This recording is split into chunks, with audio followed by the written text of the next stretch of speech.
Okay, so this is your overview of how to make the two performance videos that you'll upload as part of your performance midterm. And they both center around the song You and I, which we've been practicing and working on. The first video is simply just to play and sing it. That means that you'll strum the chords and you'll sing the words, and you'll go through the whole form. You can do this with any kind of strumming accompaniment that you like, meaning you could be thumb strumming, you could be finger strumming, you could be just strumming quarter notes, you could be strumming offbeats, whatever. What we need though is it to be a little more populated than the original practice beginning exercises where you just strummed once and went, you and I used to run along the shores. In other words, your accompaniment has to have enough rhythm and enough content to provide not just the harmonic support for the melody, but a rhythmic accompaniment to push the piece forward. So the very simplest of those, and if you're at all nervous about this, I just suggest you just do down strums of quarter notes. You and I used to run along the shores. You and I used to skip upon the sands. Like that, all the way through the piece. Now when you get to measure 9, you'll go plodding through autumn, living through winter, wading through days of springtime rain. So rit means ritardando, which means to slow down there. So you slow down as you hit the last measure, and then it says a tempo and DC al fine. So we know that a tempo means to go back to your original tempo. And DC al fine means de capo al fine, which means go to the head, de capo, and play through to the fine, and you'll be singing the second word verses. So the last line on the page, measures 11 and 12, would be like, wading through days of retard spring, time rain, and then back to till you and I, probably stay on the G, till you and I get to run along the shores, like that. Okay? You don't have to go super fast, but you got to go fast enough to feel like your credible performance. Yeah, that's it.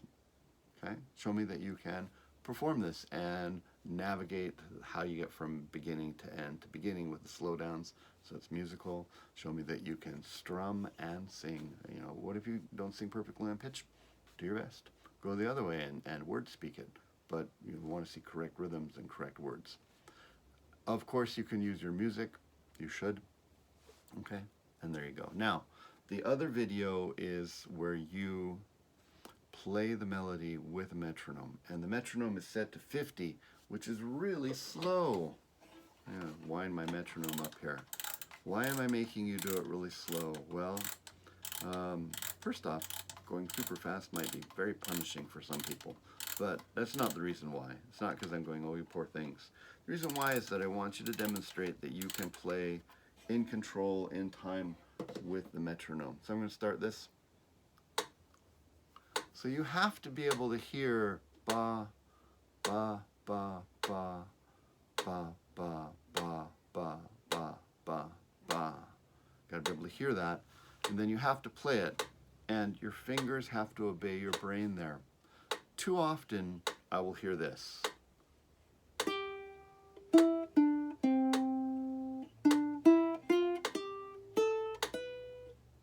And, you know, it's not in time, and your rhythm of it's like your hands go, oh yay, eighth notes, go. What I need you to do is settle down and get into the pocket like this.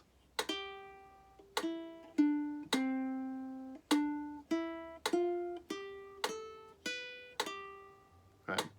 Some people can do that pretty close and they still find themselves rushing. So you'd hear something where the eighth notes rush a little bit and they pull back. So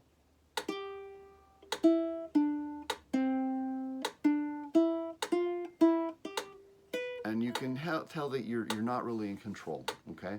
So that's what we're looking for all the way through. You just relax, You show me that you can play with the metronome.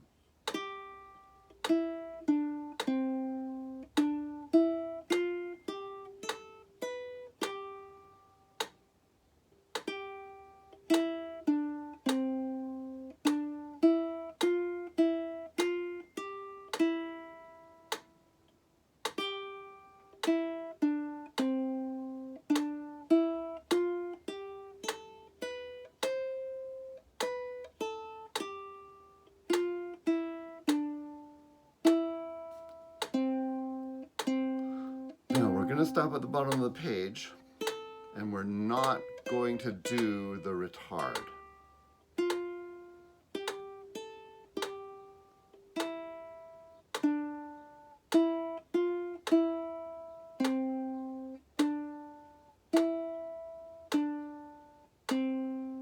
And you're done. Okay. But at this slow tempo, I will be able to tell if you're faking it or not, or if you really are in control of your hands, okay? And that's the point of this.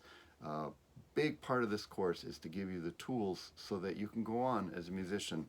That means experience learning pieces, performing pieces, arranging pieces, playing pieces, but be able to use a metronome correctly. So it slows you down and says, yep, I got this. Because if you can do that perfectly, really perfectly, then you can turn that up a little bit and a little bit. And you know that you're perfect and in control the whole time. And it's like getting a wedge or a spike into something. You can, use mechanical advantage there. It's like using gears. It's like using hydraulics. It gives you the ability to leverage difficult pieces over time. Also, in the second half of the term, metronome playing will be very important because we're going to do a project where you play with a click track in your ear, and you're going to be submitting audio that I'm going to put in so it overdubs with itself. And if you haven't mastered the metronome, that will be really hard for you to do, even if the music's pretty simple, but to get excellent results. Okay, there you go. Play and sing, you and I, your tempo, your accompaniment style, get through the piece, right? Do the retard, the a tempo, the DC al fine, and then do metronome marking equals 50. I need to hear the metronome, and I need you to play the right notes of the melody all the way through the page, but don't go back to the top, don't do the retard. Perfectly in that pocket. Okay, great.